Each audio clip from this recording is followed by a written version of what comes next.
Welcome guys. In this video we are going to be making a Zara cap. So I'm going to be using this fabric for my Zara cap. The fabric wideness is 26 inches, but the head measurement is actually 23 inches, so I make it wider than the measurement by 3 inches, and the length of the fabric is 19 inches. So I'm using fabric of 19 inches as the length and 26 inches as the breadth. So I'm going to be using breast pad. You can actually make use of mocha. You can get mocha from where they sell shoe material. This mocha, this is the best one you should use. It's better than breast pad because it doesn't break. As you see, as I'm turning it, folding it, it doesn't break. So, but I'm going to be making use of breast pad because I want it to come to my fabric. So the breast pad, the length is 20 and 19 inches, shorter than the head measurement. The head measurement is 23 inches. So we are also going to be making use of fiber foam. You can get this fiber foam from where they sell foam, mattress and all that. From furniture material shops like that, you can get the fiber foam there. So I cut the breast pad as long as 19 inches and as wide as 4 inches, but I cut it in two, so I sew them together. I want to double it. I want the two side outside to have gum, the gumming side of the breast pad. So I'm going to gum the breast pad to the fabric, but before gumming the breast pad, I will cut the Zara cap. It's very simple, just by curving the upside of the fabric. So I'm just going to curve it this way.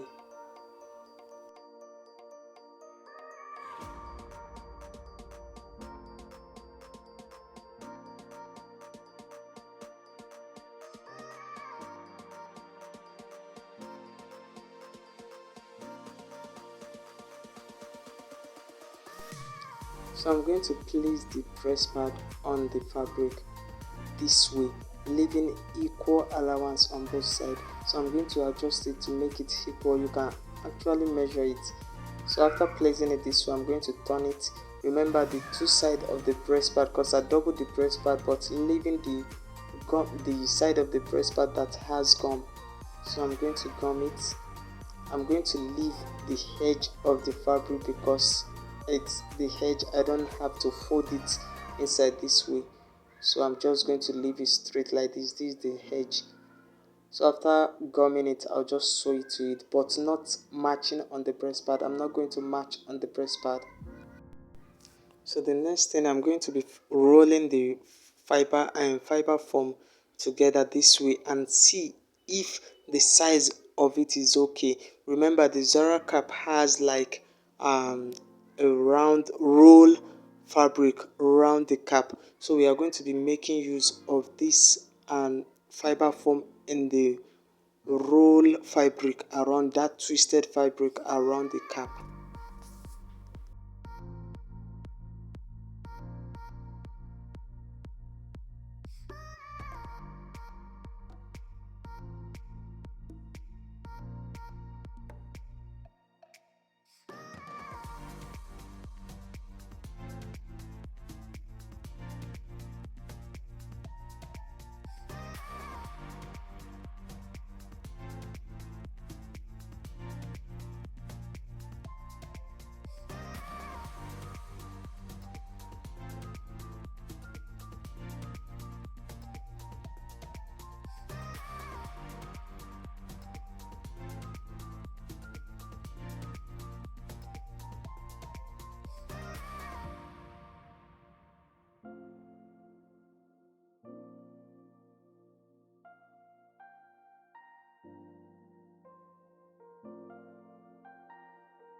So I've gotten enough fabric that will be enough for the twisted roll.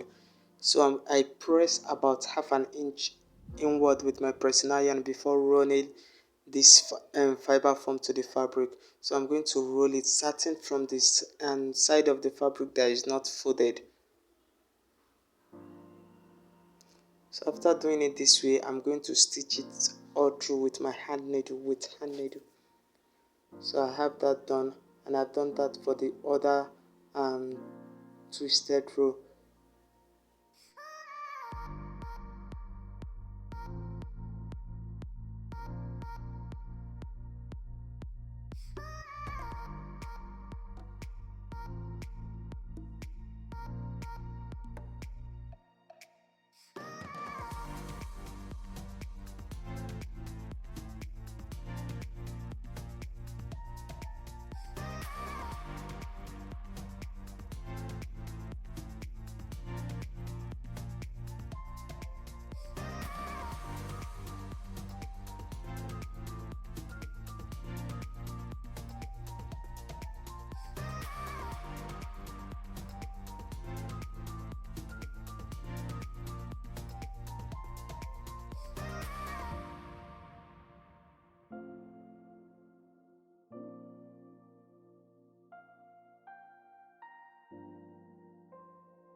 I have them attached to the cap now.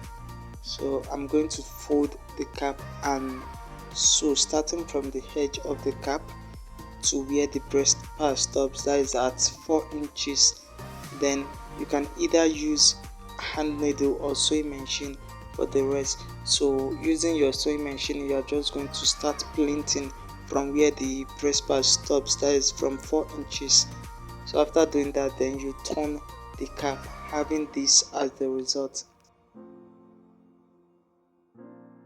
So making the bow tie now, we are using 5.5 and 4 11 inches, that is 5.5 by 11 inches fabric for the bow tie. So I'm going to sew the bow tie around, leaving a space to insert my fiber foam. As you can see, I left just about maybe 4 inches to insert the fiber foam into it. So I'm cutting the fiber foam the same size as the bow tie, as the fabric. So I folded the fiber foam into two to get two of the fiber foam, two of the size of the fabric on the fiber foam. So now I have the fiber foam in 3 places. So I'm going to just insert it into the fabric.